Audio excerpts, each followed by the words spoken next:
Je vais donc vous expliquer à quel point il est important et déterminant de bien choisir l'agence immobilière dans laquelle vous allez démarrer votre activité. Nous sommes en 2013, je décide de me lancer dans le projet de devenir négociateur immobilier et donc à l'époque je postule dans 3 grosses agences de réseau. La seule agence que nous citerons, ce sera l'agence ERA Immobilier ici à Calais. Alors pourquoi ERA Immobilier? Une première agence dans laquelle j'ai postulé, une agence de réseau très connue, ne m'a pas répondu du tout. J'avais établi une lettre de motivation en béton armé, j'avais préparé mon entretien, j'avais un CV plutôt sympathique qui mettait en avance une certaine pugnacité, une certaine conviction, une certaine envie commerciale, mais je n'ai pas eu de retour.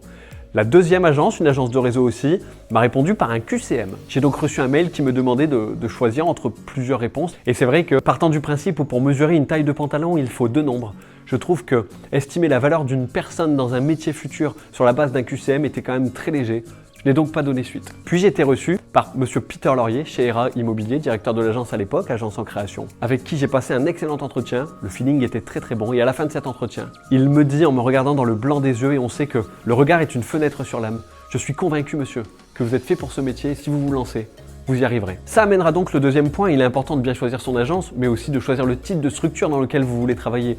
Est-ce qu'il y a en place une secrétaire? Est-ce qu'il y a une assistante commerciale? Est-ce qu'il y a un responsable des ventes? Quelqu'un qui sera là pour vous former au quotidien sur le terrain? Est-ce que c'est une agence de réseau qui dispose d'un gros bloc de formation? Ou est-on plutôt sur le principe d'une agence standard? Ça, il est important de faire le bon choix en fonction de votre personnalité. Vous vous lancez effectivement dans un projet qui est neuf, un projet qui est frais.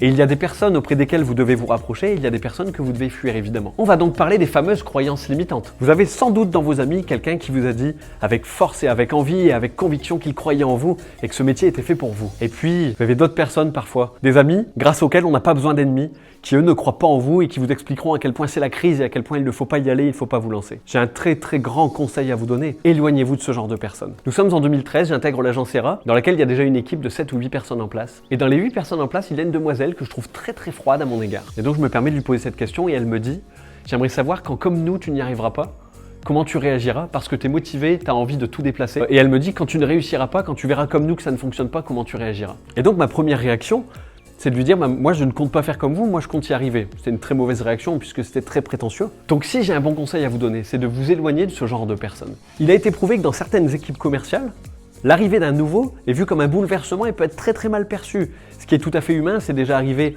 quel que soit votre domaine d'activité, que ce soit dans l'assurance, dans la banque, dans l'automobile, dans l'immobilier. Rapprochez-vous simplement des personnes qui croient en vous. C'est pour ça que pour vous, il est important d'avoir une conviction sans faille, de croire en votre projet à 200%.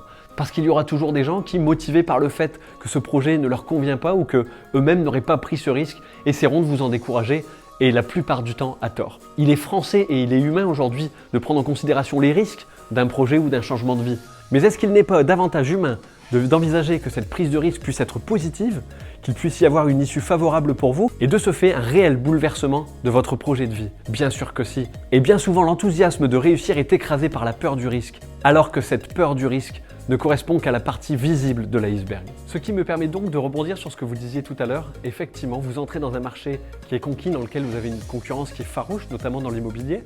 On parle de plus de 30 000 agences immobilières en France, ce qui est énorme. Et donc, comment vous taillez la part du lion et comment vous créez une place dans un marché qui aujourd'hui est déjà écrasé par la concurrence. J'ai une phrase pour vous. Cette phrase n'est pas de moi. Toujours prouver 2 fois plus que les autres assoupit d'évidence.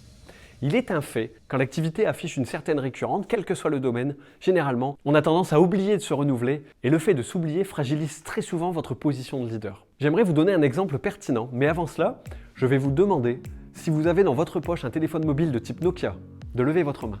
Et pourquoi je vous pose cette question? Parce que nous sommes en octobre 2000. En octobre 2000, se sont vendus 128 millions du Nokia 3310, qui est le téléphone qui domine le marché. Sauf que Nokia ne le sait pas, il est assis sur une mine d'or, il est assis sur un puits de pétrole et il ne va pas l'exploiter et se faire écraser quelques années plus tard par ses concurrents que vous avez aujourd'hui encore dans votre poche. Toujours prouver 2 fois plus que les autres assoupis d'évidence. Bonjour, Nokia était assoupi par l'évidence d'être dans un marché qu'il avait conquis et c'est un marché qu'il a perdu quelques années plus tard face aux géants Samsung, aux géants Huawei et aux géants Apple. Alors vous vous lancez dans l'immobilier et effectivement vous allez gérer l'un des projets de vie les plus stressants aujourd'hui que les clients rencontreront. Il est donc important dès le départ de vous former correctement. Ce qui va inspirer confiance aujourd'hui aux clients que vous allez rencontrer sera simplement la qualité de votre discours, mais n'oubliez pas que ce métier est très stressant. Rencontrer un client qui lui-même est stressé peut avoir un effet image miroir. C'est pour ça qu'il est important dans votre qualité de formation de développer un niveau de discours à 170% de ce que vous savez faire. Le stress enlèvera 70% de vos capacités. Et donc la formation pour moi est la première clé de la réussite d'une carrière d'agent immobilier. Et si vous avez la chance de travailler dans une agence dans laquelle il y a aujourd'hui un responsable des ventes, c'est un très gros plus pour vous et appuyez-vous sur cette personne qui est l'un des rôles clés de l'agence immobilière. Ainsi, concernant les tâches à réaliser lorsque vous démarrez en tant qu'agent immobilier, vous êtes nombreuses et nombreux à me poser cette question.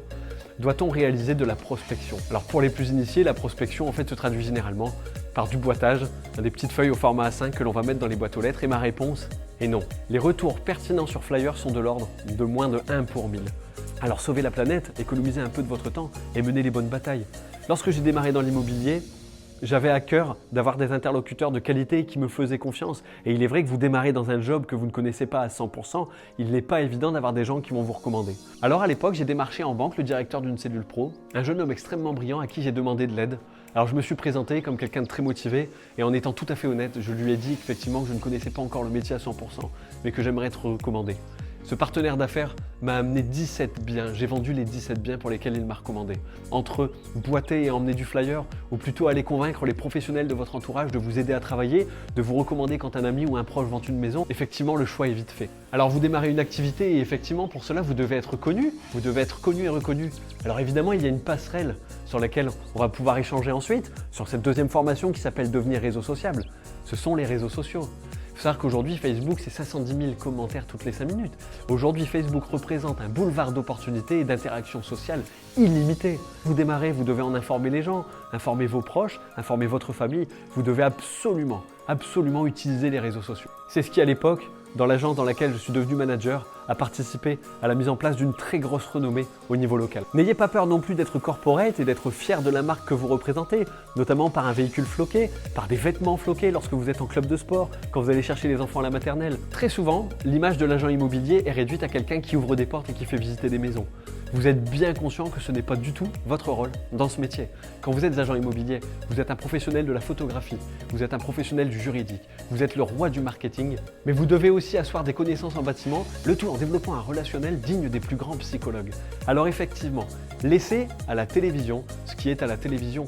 Quand vous vous lancez dans l'immobilier, la partie où vous faites des visites et vous prenez une offre d'achat, en fait c'est le bout du bout. Et ce qui nous intéresse aujourd'hui, c'est vraiment tout ce qui va se passer avant. Sachez que l'immobilier, à mon sens, est un métier de qualité. Votre but n'est pas de réaliser toutes les transactions de votre commune et sinon vous ne pourriez plus vivre ni travailler. Le but est simplement de capter l'intention d'un client parce qu'il vous faudra un seul client pour réaliser votre première vente. Tout s'achète, tout se vend. C'est toujours une question de présentation, une question de marketing et une question de prix. Si j'ai un conseil à vous donner, ne vous étalez pas. Ne travaillez pas avec un portefeuille de 15 ou 20 acheteurs en même temps puisque vous allez manquer de considération pour ces 15 ou 20 acheteurs. J'ai toujours travaillé avec un portefeuille très restreint de 2 ou 3 clients, mais j'ai toujours mis un point d'honneur à y investir toute mon énergie pour que ces 2 ou 3 clients puissent trouver rapidement leur bonheur ou tout du moins qu'ils se rendent compte que mon obligation de moyens a été remplie et que j'ai eu pour eux la meilleure considération possible. Pensez également à garder la même considération pour chacun de vos clients. Croyez-moi, dans l'immobilier, encore plus que dans tout autre secteur d'activité, il n'y a pas de petits, il n'y a pas de gros clients. Vous vous battez pour tous vos clients, quels qu'ils soient, et vous donnez le meilleur de vous-même. Et si effectivement vous pensez qu'un bon commercial en immobilier est quelqu'un qui est simplement convaincant et qui a une déballe commerciale sans faille, alors vous manquerez à votre tâche, puisque le bon commercial en immobilier, c'est quelqu'un qui, entre autres, saura faire preuve de la plus grande altérité possible. Aimez les gens avec lesquels vous travaillez, et les gens vous aimeront, et vous serez recommandé à votre juste valeur. Voilà à mon sens les secrets pour bien démarrer en tant que négociateur immobilier.